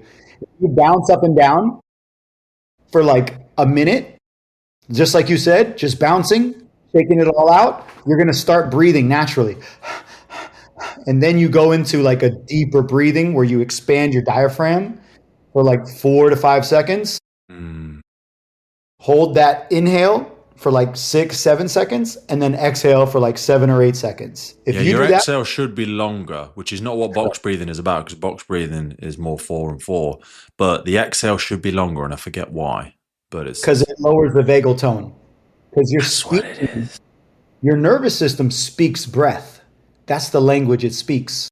So if you want to speak to the nervous system, you have to speak breath. You can't tell it, oh, slow your heart rate down, have less anxiety. No, you have to breathe. And then the nervous system goes, oh shit, we're freaking relaxed right now. We're getting a stimulus, because that's what our nervous system does. It's reacting to the stimulus, the external stimulus. So if you believe something's a threat, it feels like a threat. So when you put yourself on some nice soft music and you bounce around a little bit, and then you just start breathing deep and deep and deep, and you don't worry about nothing else. Everybody's like, oh, I can't do it. I can't meditate. I think too much. You're supposed to think. The only thing for meditating is thinking you're not meditating. You are meditating. All you're doing is breathing. So 4-7-8, box breathing. You could even do like a short Wim Hof thing where you do a breath hold on the exhale. All of those techniques are going to improve the nervous system's functionality for you to sleep better, for your hormones to operate better. So we want to focus on the nervous system first, using the data to direct us. So if your data's poor, you do more breathing. If your data's good, you still breathe, but you just don't need to breathe as long. So every day you're breathing. It is beyond a privilege to be able to bring the Firefighters podcast to you, and we are so grateful for every single person that supports, listens, shares, and follows our journey. But here's the honest truth. It takes a colossal amount of time and work to keep the podcast going. And to help us keep doing it, create more, reach more guests internationally, and make the podcast sustainable, we're asking for you to help. And to do this, we've set up a Patreon page. Now, by joining this, you'll not only support the future of the podcast, but also gain access to exclusive benefits. Now, if you've ever wanted to meet a member of the podcast, buy us a beer, buy us a coffee, and you think anything you've ever listened to on the podcast has been worth £3, that's basically what we're asking you for. By joining our Patreon community, you will get access to every single full episode archive we have ever made. Now, hundreds and hundreds of key documents that we've got in there on fire behavior, firefighter health, cancer risks, instant debriefs, and so much more. A growing collection of valuable resources to help you learn and grow. Your support in whatever way, dropping it in the WhatsApp group, sharing it on the local newsletter, whatever it is, it's incredibly valuable, and we really do support it, and we need it to make it a long-lasting resource, that legacy resource we always talk about for first responders, firefighters, and everybody everywhere who's ever been interested in joining the fire service. Now, if you're already supporting something, as many people do, it's totally cool. You can still access the podcast for free, and you'll always be able to access all the new episodes for free, but we're asking for your help to make this sustainable. And we want to keep growing, we want to keep sharing the insights, and we want to keep showcasing the incredible work happening in our community and our sector. So if you feel like you want to join the Patreon crew and help us make this possible, head to patreon.com/TFFPC or check the link in any episode podcast notes. I still do the work, I hold the exhale work before I do ice bath stuff. So I've got a new one recently. I used to just have a cheap, I got an old chest freezer, silicone inside it, and then had like a low level pump that I'll pump it out every once a week, do a little dump of chlorine. But I did some partnership work with somebody and got a new one recently. Because it is controlling that breath as soon as you enter into the thing. We won't get too much into ice bath bullshit, because I've been doing it for about 9 years and it's been heavily fucking sabotaged in the last few years. But again, message and messenger, this shit is really old. People think it's new. It's really old. And it used to be an immunization thing. I remember reading about a tribe. They used to take their young down and dunk them. They used to smash the ice and dunk their kids into it because it built their immune system. Cortisol reset, lymphatic drainage, and you know, that stuff has loads of context into it. The breathing thing is so hard. I find if you really struggle with it to start with, guided work helps. And there's loads of YouTube shit out there where it's just audio only. Because if you tell yourself, I'm going to do it for 10 minutes, 20 minutes, half an hour, and you're like, my thoughts keep dragging. Thoughts, it's okay. because then you get the opportunity to recognize your thought is dragging you away and bringing it back. And that's part of the process. People have this thing where they think I have to sit in a lotus position and do the om. No. You could be sitting normally just in a chair, just in the garden. You haven't even got to have your eyes closed. You just stare at a blade of grass if you want to. You haven't got to do it the way that you think it's done by the Shaolin monks. Yeah, that's you're thinking the way it needs to be a certain way. It just needs to be done. I think it's too simple is the problem. I remember a comedian talking about it where it was like, I went on a wellness retreat, the whole fucking first day was breathing. And I didn't want to seem like the class expert, but I was like, to be honest, I don't mean to brag. I've been breathing since I was born. I do this shit in my sleep, literally. I'm sorry everyone else struggles with this. And he's being obviously the comedic element. I get it. It's funny. But it is almost too simple. We love complexity, don't we? I want to say, John, do I need to hold my left nostril and bounce on my ear and then every 17 seconds on interval, every 13 seconds on the second interval, poke myself in the eye or fucking whatever, or take 2 milligrams of whatever underneath my tongue? Yeah. It's simpler than that shit. You were born with the tools. Exactly. You're a technology. And you just, we haven't been taught that. We forgot that, So along with the breathing, I love to combine grounding, where you're barefoot in the grass, because you're going to get that negative ionic charge, which is going to improve inflammation. It acts as a natural antioxidant, removing free radicals. So now you're barefoot on the ground, you're breathing deep, and then throw in some sun in the morning, so you're resetting your circadian rhythm. And also, for people in the UK, sun doesn't have to mean 30 degrees. No. It just means UV on skin. So I walk outside in my shorts, the shorts that I'm wearing now, and I walk down to the bottom of the garden because that's where the washing line is, and I regularly hang stuff out and just love scrunching my feet in the grass. And then sometimes I do a little bit of animal stuff where I do like the animal walks, where I'll try and do the gorilla crawl and then all that sort of stuff. Because that's just, I had bulging discs in my back. And it's nice things. If you put a habit into an existing habit, it's easier than trying to say, I need to put 10 minutes out of my day to do X. I'm like, no, just you can find a way to slot it into something else. Stack it.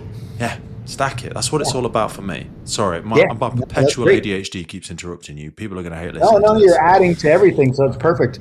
So I suggest every single first responder do that in the morning. Even when you're on shift, bro, after you clean the truck and you check all the shit out, 10 minutes, take off your boots, go stand outside in some grass, face to the sky, put on a YouTube 10-minute breathing and just breathe. That's it. That right there will be the best thing that a first responder can do. That's free, that's low-hanging fruit, and will pay huge dividends, not just in the nervous system, but also in the circadian rhythm, in the hormones, all of that stuff together. And that becomes a skill. You do that every day, 10 minutes becomes cake. Now you're doing 20 minutes once or twice a week. Go to a yoga class. Put yourself in an environment where you don't have to be the one directing yourself, that somebody else is directing you. So I have all my guys, 1 day of yoga a week, 10 minutes of breathing, sun, and grounding every single morning. And a lot of times, that's what we're doing for like the first month, along with the mindset, looking at why are you upset? Why are you dealing with these problems? Looking at their belief structure, helping them rewire their belief structure. And then on top of that, using your data to guide you. Don't guess, assess. If your data says you recovered well, you're going to the gym that day. You're working out hard. You're not negotiating, because that's the day that you earned. I call it unlocking a high intensity day. It's like a video game. Brother, your breathing is on point, your sleeping is on point. Now you unlock the high intensity day. Don't think about it. Just go and work out. And of course, I give them high intensity workouts, moderate intensity workouts, low intensity workouts. But think about it like this. Low intensity, under 50% of your heart rate. Moderate, 50 to 75.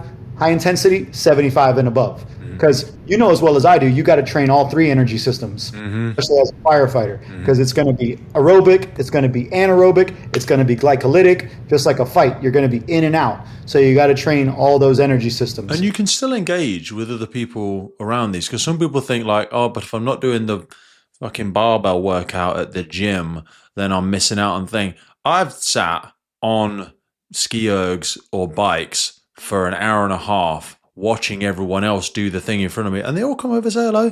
They all come over, have a chat. You know what I mean? And I'm doing my low intensity and I still sweat. People think, oh, but if I'm doing less than 50%, I love breaking a sweat. I promise you'll fucking sweat. You will still sweat. Low intensity for an hour, whatever it is. I promise you. One thing that I learned coaching fighters and being a fighter is that in order for you to go deep into those championship rounds, you need two things. You need mitochondria, which is going to produce energy, and you need an advanced blood capillary system. So you think of your blood capillaries as like your veins and your arteries, and that's like the major branches. But you also need these small capillaries to infuse your muscles. And how do you get them? The only way to create more mitochondria and more blood capillary flow is through low intensity, long duration workouts. Boring. You don't get for people. Yeah, you don't get them from the fucking sprints or from the high intensity interval training, or you don't get them from rolling jiu-jitsu for 5 minutes straight. No, you got to be at a low heart rate for 45 minutes. And people don't want to do that shit, you know? One of my coaches said to me ages ago, most athletes are too impatient to be intelligent. And because he was like, because exactly what you said, and you said it far better than I ever could, it was like, it's that really boring stuff that most people aren't willing to do because they've just seen the Instagram of the fucking whatever AMRAP 3-minute bust a gut shit, and they've seen the 1,000-pound deadlift. Do you know what I mean? And they want to do that. That's bullshit. You're just seeing the front of stage. You're not seeing the back room. You're not seeing the Olympic athletes all sat round for 2 hours doing low stake cardio, because that shit's not interesting to Instagram. Nope. It's hard to make that into a really interesting reel, I'll be honest with you. You know, yeah, it's right. No one wants to see that shit. Show me the deadlift. Exactly. Show me the deadlift. Show me the fucking Show me the knockout. I want to see John's knockout reel. I don't want to see his fucking breathing exercise and his fucking mobility. I don't give a fuck. Sure. You know what I mean? In fact, let's go there for a second. Mobility. Because we've spoken around this a little bit. We've tiptoed around it. It wasn't until I had torn pec, snapped knee, bulging discs, where someone started talking to me about this mobility map. And if you don't keep exploring the map, the areas of the map go grey, and then you can never go there again. And when you do go there, it breaks because you don't explore it very much. Children are beautiful. You know, you want to mess about with your kids on the floor, or if you've got a dog, get down on the floor with the dog. Promise you'll explore your mobility or whatever it might be. Like, how do you make mobility sexy? Well, that's what I like yoga for, because one, there's beautiful some sexy people in my yoga class. Exactly. Fucking hell. People are missing a trick. You're single. Hit the yoga. I tell my buddies, like my single friends, they're like, the girls in the club. I'm like, you're in the wrong place, bro. You got to go to the fucking yoga those studio. Cheap hussies get to the, You know who's in the yoga club? High earning, sexy bitches. Right. That's who get the yoga. Right.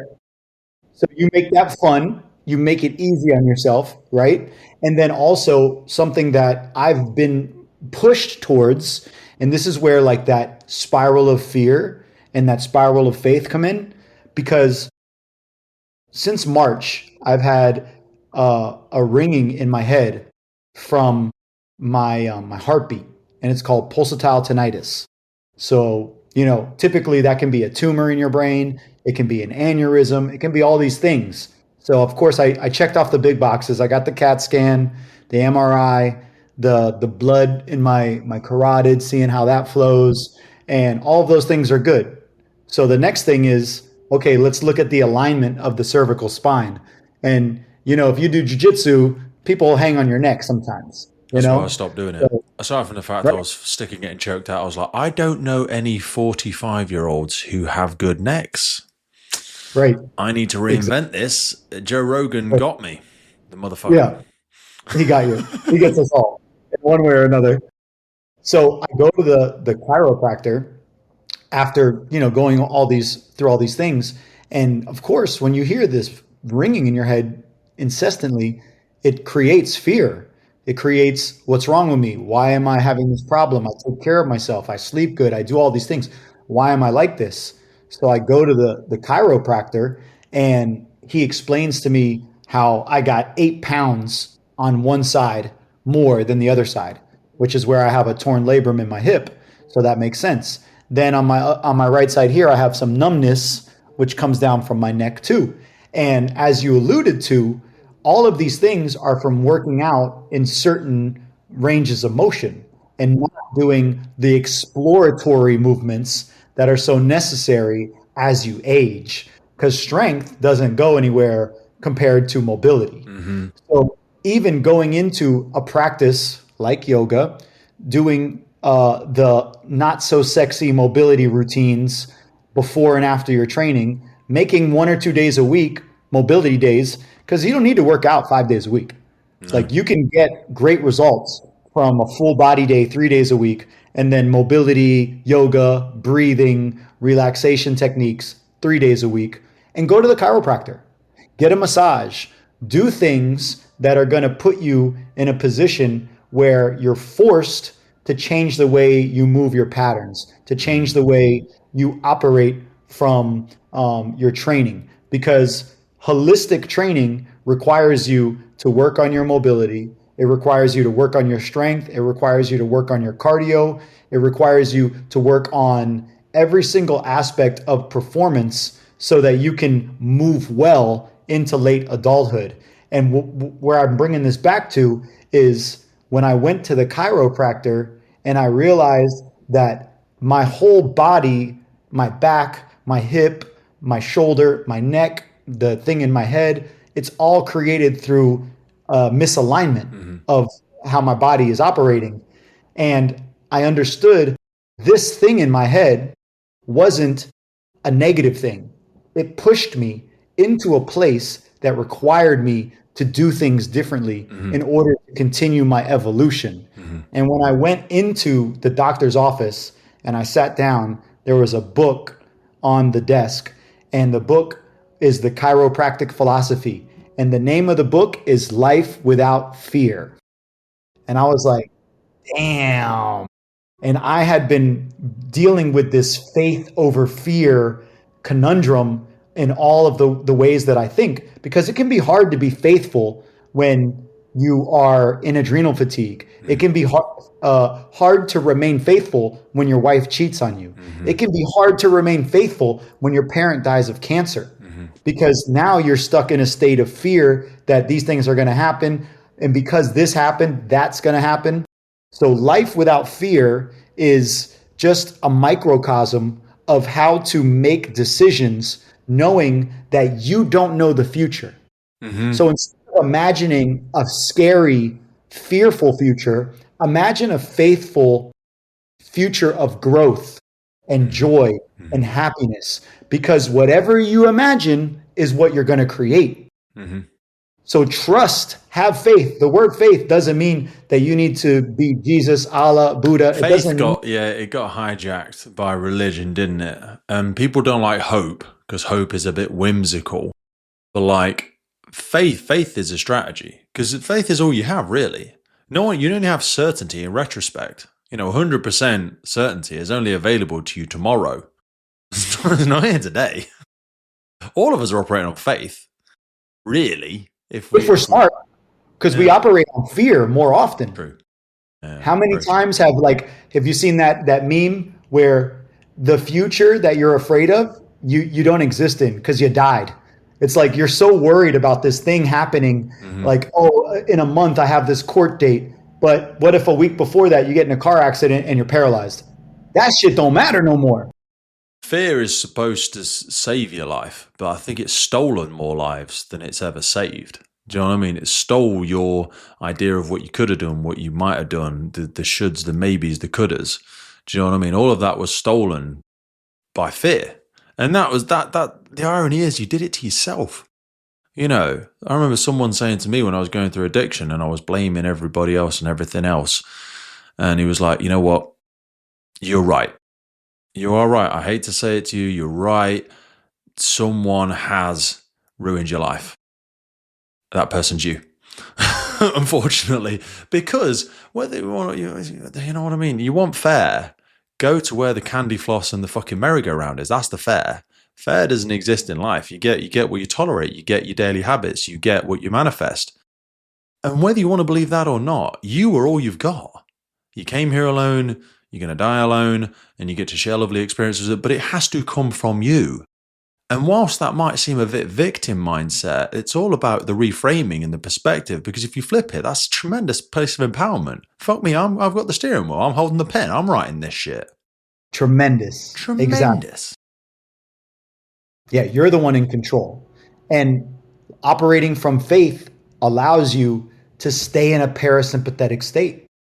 Because if you're worried about stuff all the time, if you're worried about getting cancer as a first responder, you're going to get cancer because you're going to be stuck in fight or flight. But if you live in faith that you're doing everything in your power to mitigate the damage of the job, and you stay relaxed, and you know that by doing these behaviors that I learned on this podcast, that I'm going to put myself in the best position to be healthy, you're going to be healthy. Having the humility to pivot. Like you just said, being in the air, finger on the pulse, data-driven, feedback-driven, pivot. Because the future belongs to those who will pivot. The future belongs to the learner. Do you know what I mean? Evolution, for fuck's sake. You know what I mean? We belong to the person that was willing to evolve. If you have strong views weakly held, don't be married to this identity. Like we've said, my fitness is I'm a good fighter. Fitness is I can deadlift 300 kilos. Fitness is, no, that needs to evolve because that was true. It was. I'm not saying it was true then. But now we're a different time, different place, different age, different surroundings, different factors. You've got to be able to pivot. But that requires a lot of humility. Because it's like you coming on here in 3 years' time and saying, but shit, you said 4 seconds, John. You didn't say 5 seconds breathing out. And you're like, you're right, 100%. And I'm so glad. I'm glad we've learned that. I'm glad I've learned that. But don't make progress the enemy of perfect either. Like if a lot of this stuff pivots you towards, don't sack it off just because it's not utopia. Do you know what I mean? These are ways of getting progress. They might not be perfect. Perfect is a fucking, it's a horizon. It doesn't exist. You'll never get to it. No, because you climb this mountain, there's going to be a new mountain to climb. It's all about progress. You know, a lot of times people get paralyzed because they're analyzing things so often. I had a client that he got on with me. He had a A1C of like 7.1, was taking diabetes medication, was weighing 230 pounds at 5'8". And, you know, I could have told him, work out, eat better, meditate, all that shit. But in our first call, I'm like, what's the problem? Why can't you do these things? Why haven't you done them? Because I don't have the workout plan that I need. I can't work out for an hour because I live over here and I do this. And it all came back to he always wanted things to be perfect and he had to know exactly how things needed to be done. And I got him to admit that progress was more important than perfection. 5 weeks in, he's down 20 pounds. He's off his diabetes medication. And all he's doing is walking 3 times a day because that's all he can do. And his life is changing because he shifted the belief from perfection to progress. Mm-hmm. And that's the idea here. Whether it's business, relationships, or health, it needs to be about progress. You're not going to always, when you started this podcast, did you know how to run a podcast? Fuck me, it was terrible. I often describe it as learning out loud because I'm going to mess up every single time. And then it's okay. Don't fucking worry. Exactly. About it. No one cares. No one cares. It's nobody fucking cares. Yeah. And they're too busy worrying about their own shit. Correct. No one cares. Correct. And look at this. Like, you got this shit down to a science. Like, the document you sent me is down to a science. And that was all because you learned out loud. Because I fucked it up so many times. You know what I mean? Because the person didn't know where to go, or they didn't get the log on, or I didn't tell them, and I didn't. And that was okay. Do you know what I mean? I could have sacked it off on fucking. It was so embarrassing. I mean, John's got thousands of followers and he knows I fucked it up. And I can't even, mate, a couple of times I've had issues with the software and the whole thing's deleted. And I'm like, oh shit. shit, fuck me, I can't fucking tell John. I fucking deleted the whole thing. I tell you what, I'll make up a fucking stupid, weird fucking, the fucking thing happened, and then the lightning bolt happened, and then the dog ate it. And then you never believe what, do you know what? I did. I just said, you know what? I had a fuck up, mate. Honestly, I had a brain fart, deleted the wrong thing. I'm really sorry. Yeah. If you're cool, we can hit it again. If not, no worries, really apologize. And do you know what people go? Most people, in fact, everyone I've said that to. And some have got like, the one guy had like 900,000 followers. And he was like, and it's only happened 3 times. But he was like, don't fucking worry about it. Won't be for a couple of months though. I said, that's fine. No doesn't mean no forever. It means no right now. Exactly. So again, if you can't afford a chiropractor right now, that's okay. Can you afford to walk around the block? This is where, like, we have a thing in the UK, Couch to 5K. I don't know if you have it over there at all. And it's about helping people really, really struggling with their health just achieve a 5K run. And most of it is walk intervals, walk intervals. Do you know what I mean? It's like walk for 3 minutes, run for 30 seconds. What? That's it. That's fucking great. Oh, but no, because I saw Usain Bolt and LeBron James do that. Right, they're at step 436. You're at step 1 of, are you drinking 5 liters of water a day and are you sleeping? Right, fuck how many grams of creatine you're taking then. We'll worry about that when we get there. But you're making perfection the enemy of progress again. Yeah, and you're comparing your chapter 1 to somebody's chapter 12. Yeah, 100%. Yeah, chapter 1 is chapter 1, bro. Like, you're not going to learn unless you do it. This happens to me in business all the time, because since I closed the gym, now my business is run online, and online business is funnels and freaking automations and marketing and all of this shit. Whole new great evolution for you to learn. Right, exactly. And I'm looking at people that have these advanced systems, and we're talking about the same stuff. They just have advanced systems for explaining it better than I'm doing. So instead of thinking I suck or damn, this guy's amazing, it's just like, have faith, understand that you only got to take a couple steps at a time, maintain the vision. That's your job. Just show up. Maintain the vision. Yeah. All the podcast is an advertisement for next week's podcast. That's all it is. And that's the irony for an addict, which really has helped me. There is no finish. Nope. It'll finish when I die or I stop or whatever. Right. But I'm in control of all of those, except the death thing. But then no one will care anyway. It'll probably get bigger after I die. Exactly. Don't fucking worry about it. Exactly. You know what I mean? Yeah, worrying is just energy used in the wrong way. 1,000,000%. That is so, it's the guy that said, I've lived the life of many problems, most of which never happened.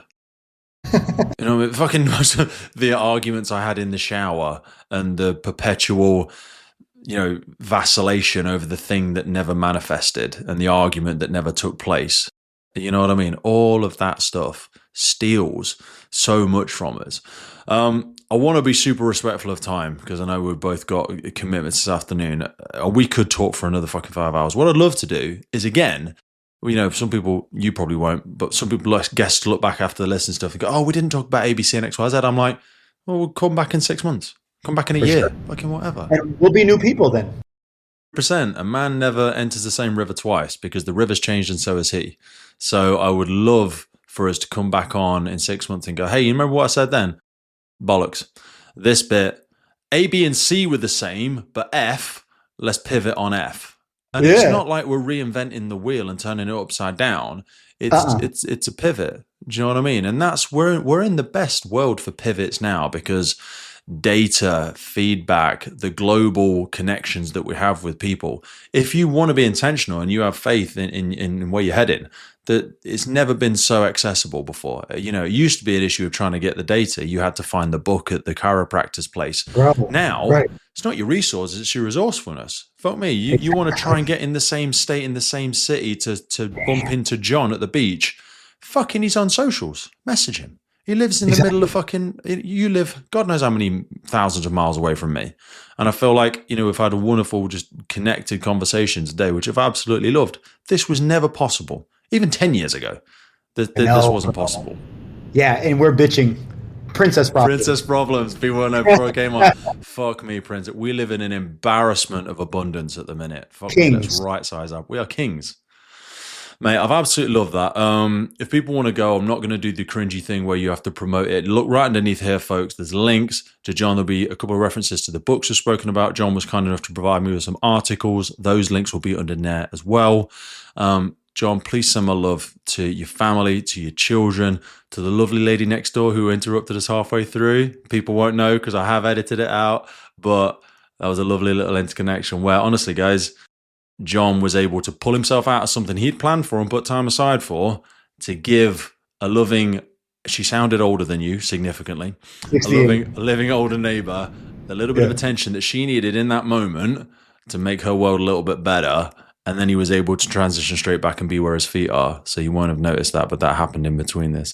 Mate, thank you so much for today. I really loved it. And I look forward to speaking in the future.